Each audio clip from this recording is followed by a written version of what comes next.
dhe këtu ne kemi, unë kam nxjerrë një tabelë aty, fill pas urdhrit politik të Edi Ramës të 2022-shit, që këto duhet hetojnë, janë 16 veprime hetimore. Aty i kanë nisur veprimet hetimore prokuroria. Po shumë interesante për të parë për çfarë kanë hetuar. Kanë hetuar çfarë do lloj gjëje që mund të keni cili do institucioni shtetit shqiptar për Sali Berishën, për familjen e vajzës Sali Berishës deri për mbesat e Sali Berishës që nga viti 95 e këtej. Po që nga viti 95 e këtej, ato s'kishin lindur. Asnjë nga mbesat e Sali Berishës nuk kishte lindur aso kohë.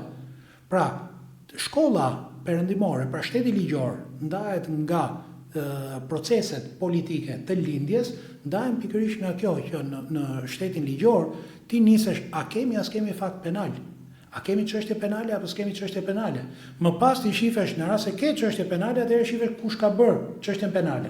Kurse në shkollën lindore të këtyre diktaturës komuniste, fillimisht shenjastrohej personi ndaj të cilit duhesh marr masa dhe më pas ti hetoje 30 vite në rastin konkret, por tek prona ime kanë hetuar dhe 90 vite më përpara për të përpjekur për të gjetur të bëjmë pis çat mundemi.